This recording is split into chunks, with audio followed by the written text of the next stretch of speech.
Mingalaba, this is the weekly highlight news of Radio and Wiki. I'm James. Here are the news highlights for this week. The National Unity Government issues a statement in response to the terrorist military group's attack on a refugee camp in Kachin state. The acting president of the National Unity Government, His Excellency Duwa Lashi, meets with officials and military officials in charge of the Ministry of Defense. The Union Minister for the Ministry of Humanitarian Affairs and Disaster Management of NUG, Dr. Wimya attends the committee representing the regular coordination meeting and other interesting news. These are the weekly news details. The National Unity Government has issued an official statement that concerned the terrorist military group attacking the refugee camp, which is not a military target. So, the NUG government strongly condemned the crimes against humanity and war crimes committed by the terrorist military group. The National Unity Government will stand with the Kachin ethnic group. In an announcement, the National Unity Government expressed its sympathy with the Kachin ethnic group and promised to work together to restore justice for the victims.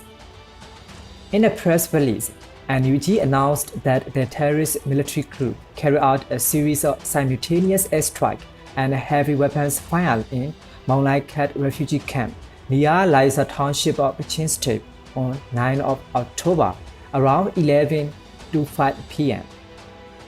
According to initial reports, at least 30 civilians, including 13 children and women, were killed and at least 57 injured in the IDP camp. There may be an increase in fatalities, injuries, and damages since ground search and rescue operations are still ongoing. According to reports, a school, preschool, and church, as well as many local residences, have been destroyed by the terrorist military group. Because of the growing international concern and focus on the military conflict between Israel and Hamas, this brutal attack is a timely repetition of crimes against humanity and war crimes committed by terrorist military council. The National Unity Government therefore called on the international community to collaborate effectively to take action against the terrorist military council in accordance with Article 2669 of UN Resolution 9, which prevents the committing of such types of crimes in the future. Kachin Human Rights Watch has also strongly condemned the killing of the Min Aung Hlaing refugee camp near Laisa by the terrorist military group airstrike and has requested that the International Tribunal to take actions against the military council for its war crimes as well as to take effective action against organizations and individuals who support terrorism.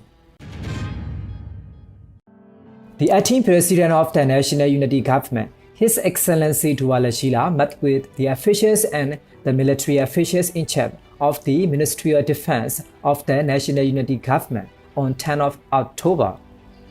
At the meeting, the acting president highlighted that the terrorist military group led by Min Aung Hlaing is unethical and despised by the entire of the people, and this is a strong indication that this terrorist military group will soon be destroyed and come to an end.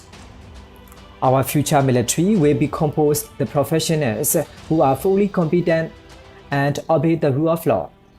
The future military will defend the country and its citizens in a loyalty, strong and faithful manner. The terrorist military group killed over 4,000 people and arrested more than 20,000 people. The meeting was attended by about 140 participants, including the Union Minister, Deputy Minister, officials from the military headquarters, officials from the People's Defense Force, officials from the district, state, region level People's Defense Team, PaKhaPha, PDTs. The Myanmar's permanent representative to the UN, Ambassador Duwa Lashi, attended the proposed program budget for 2024 at the 5th Committee of the 78th Section of the UN General Assembly at UN headquarters in New York City. At the meeting, the Ambassador Duwa Lashi stated that as a military junta is exploiting humanitarian assistance and using it as a weapon of war. We request all humanitarian and development partners to carefully take into account its important factor and explore viable ways in extending life-saving assistances to the people in need. We believe that important humanitarian mandates can be meaningfully implemented only through trusted partners. The ambassador also pointed out that the conditions in Myanmar remain dire in every sector. Today, over 4,100 people were brutally killed by the military. The total number of internally displaced persons in Myanmar has reached almost 2 million. 18 million people are in need of humanitarian assistance. The humanitarian situation is extremely worrisome. The Union Minister for the Ministry of Humanitarian Affairs and Disaster Management of NUG, Dr. Min Aung Hlaing, attended the committee representing Min Aung Hlaing Regular Coordination Meeting 40/2023 on 6 October.